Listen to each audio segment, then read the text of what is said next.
I'm James, and I'm an old guy in Europe.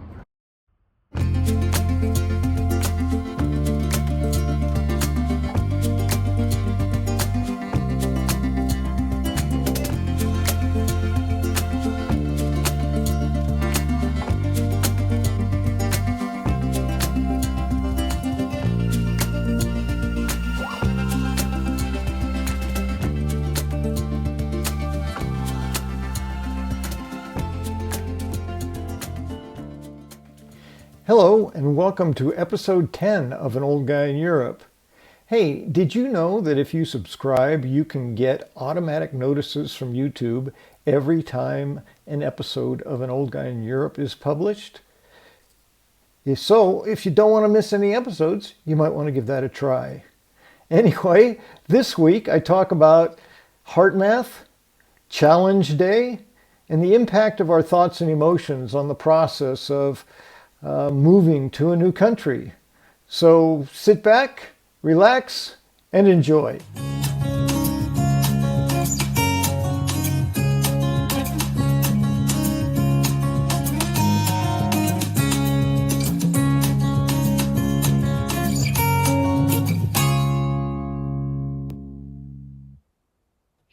And here with thoughts from the Redwoods, James Hola, Holly. buen día. How are you, my friend? That tune's growing on me. Did you not like it at first? No, I do. It's just the more I hear it, I go, oh, I have my own theme song now. It's kind You of do fun. have your own theme song. You should demand that people play it when you walk into restaurants. Yeah. I'm reminded of the 80s with the boom boxes. I Yes, just carry you my do. own theme song around with me. Do it, James, please. I'd love to see the video of that. But the thing is, I think in Portugal, nobody would bat an eyelid, would they? I mean, people love their music here and very, very happily play music loud from the car, loud in the back garden. And I remember one time I was doing some renovations in the house, the music was blaring, and the lady, the grandma of the house, the mum. No, the grandma came in, and I said, oh, shall I turn it down? I was gesturing to turn it down. No, musica. She was loving it. And we were almost having a little dance on the building site together. So I think you could get away with that, my friend. How are you? And what have you been thinking about this week? Well, a couple of comments. First of all, I loved your race car imitations. I was reminded of cats getting run over.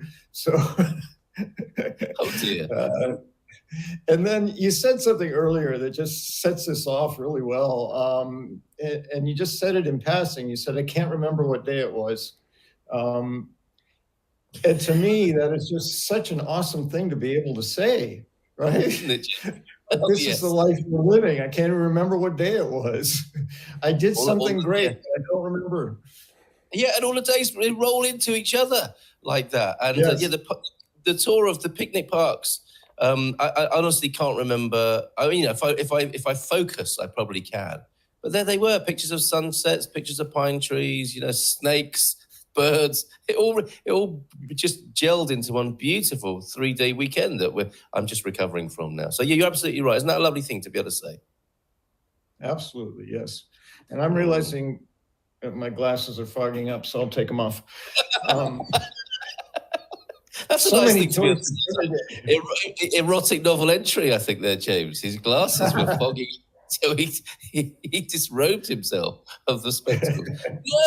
Nurse! I said remove his spectacles. Yes, a good one from the seaside postcards. But yes, sorry, I interrupt. No, I just, in coming in today, I was thinking about Friday, and it just landed in such a sweet spot for me. I just love the Fridays with Jenny B. The energy it creates, the awareness, the self-awareness of our thoughts and our emotions, all that stuff is just like right up my alley. I don't know why I became a therapist. Might have had something to do with all that stuff. But it also got me thinking when we're talking about the impacts of our thoughts, a couple of things came to mind. One was a Buddha quote that says, what you think you become. So that notion has been around a long time.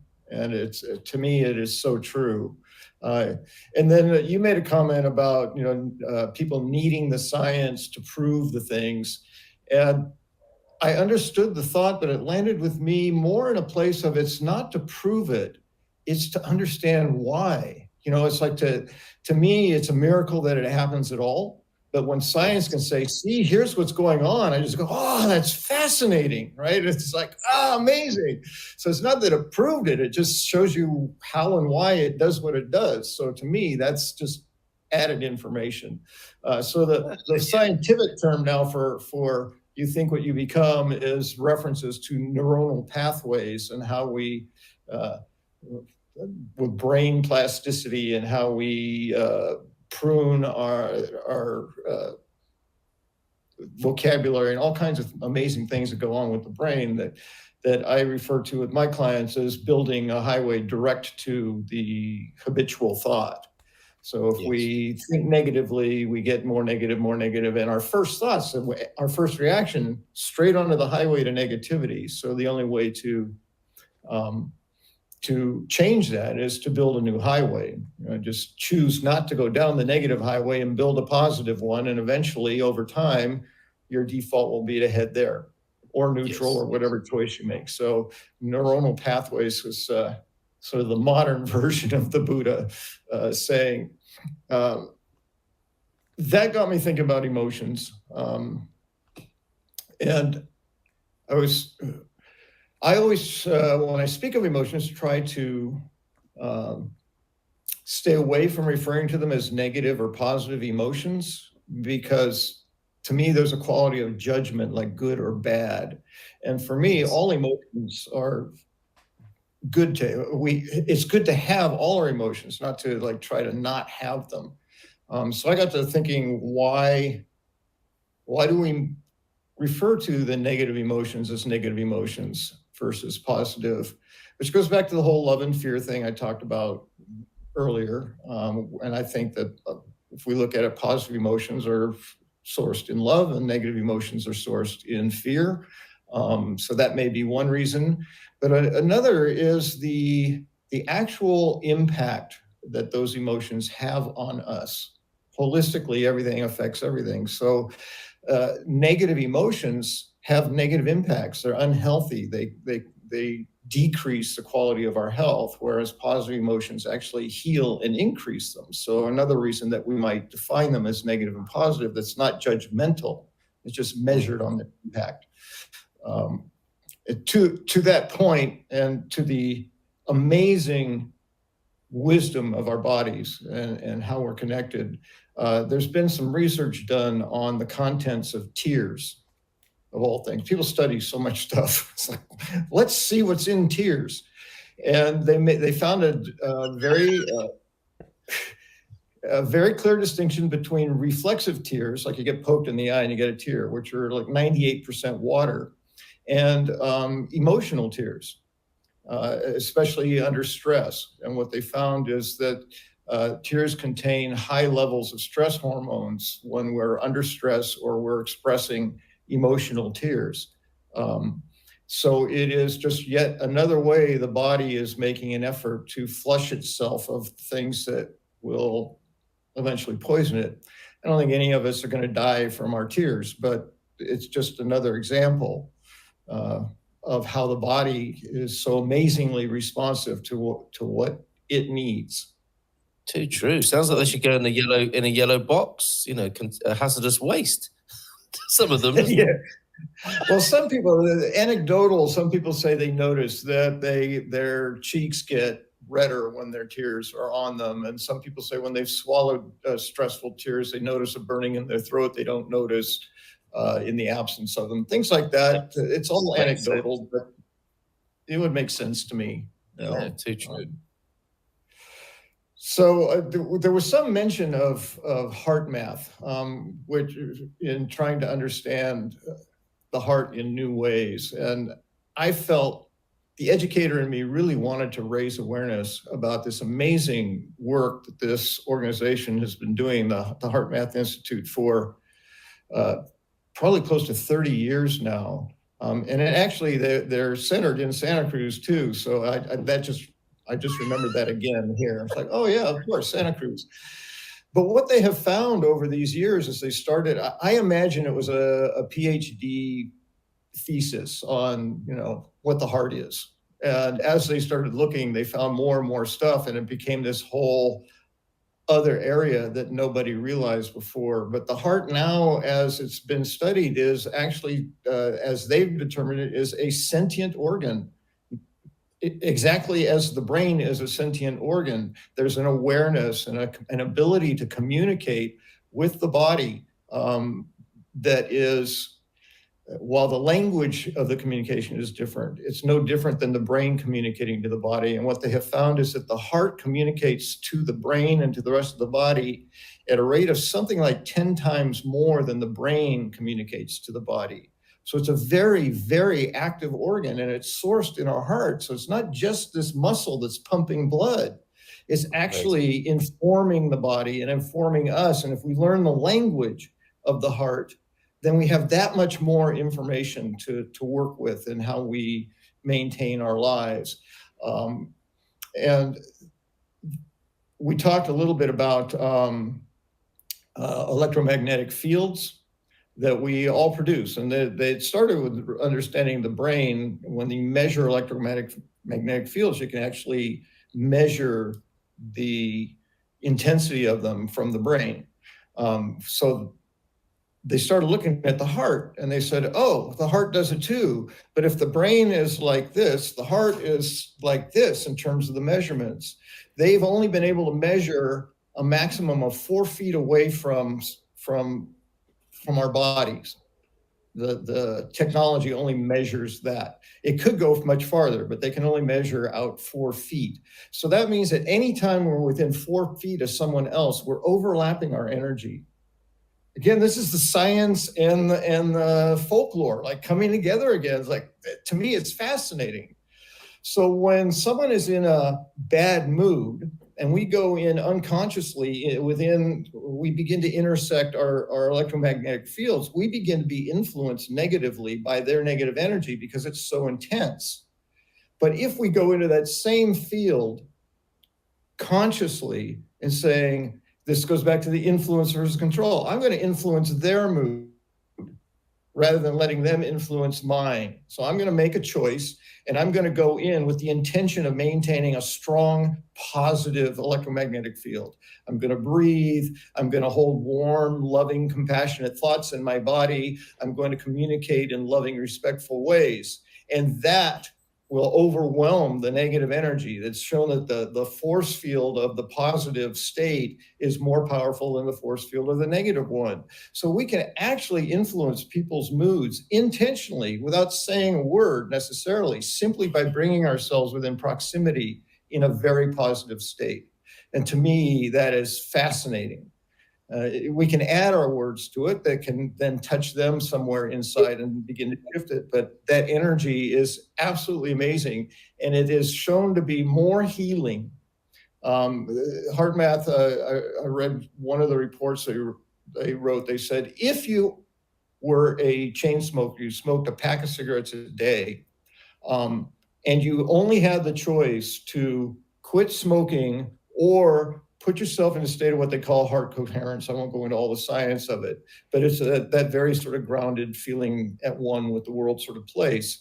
That the better choice would be to do 10 minutes of heart coherence practice every day than to quit smoking, because that would be more healing than the damage of the cigarettes.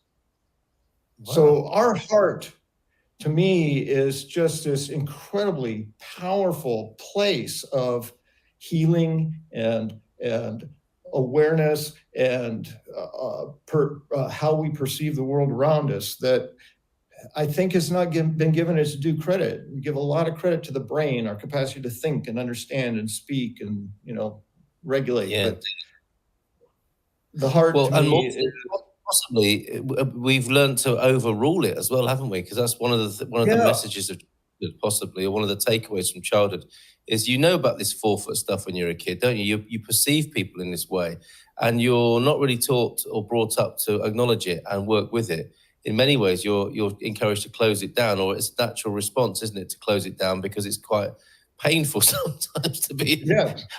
among grown-ups who are projecting their heart energy all over you in a way that you might not like. So you could shut that down, couldn't you? So it might be like an occult area.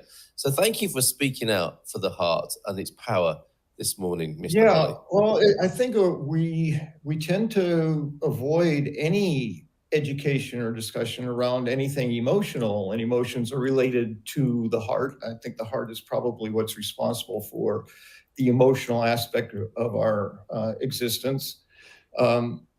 So yeah, like so many things, it's just a lack of education and training. Well, imagine if we were taught as children how to manage our electromagnetic fields, or just in a simpler way, how we feel we can consciously regulate how we feel by paying attention to what's inside and Yes. and having strategies. My strategy, what I tell people consistently, is my key to peace. Because to me, peace is like, yeah, that's the state I think I'm seeking, is to be at peace.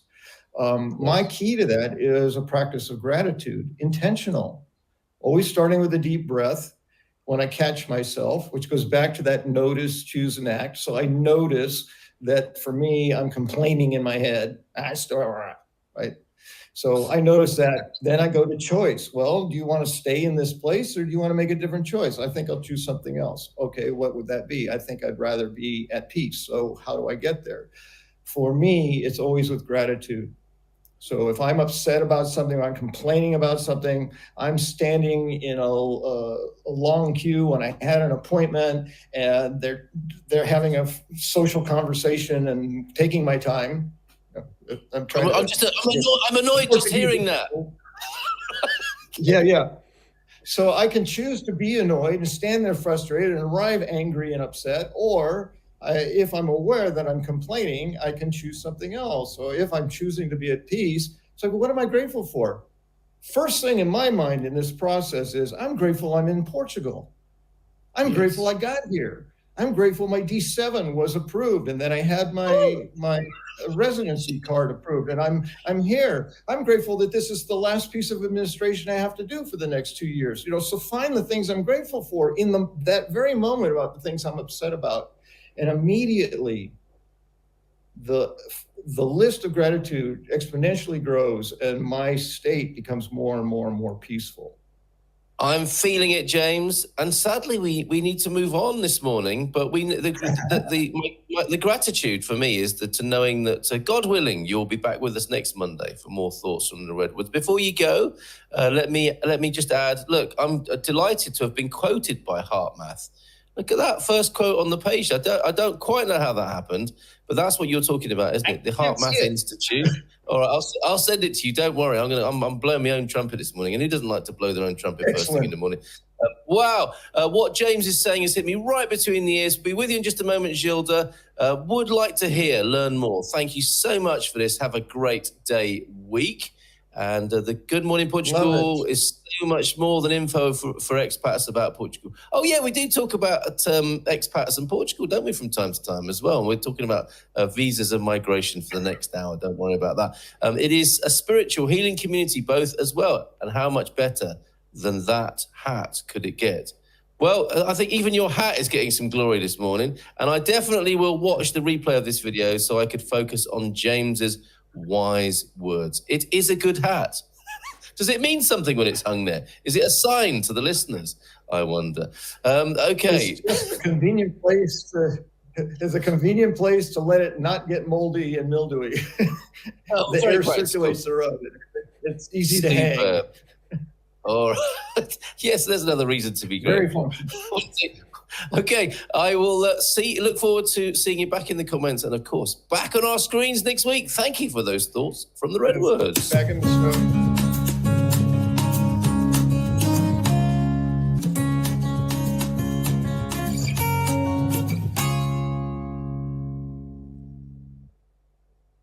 Well, thanks, James from Baddie, and Amazing James. He's been promoted.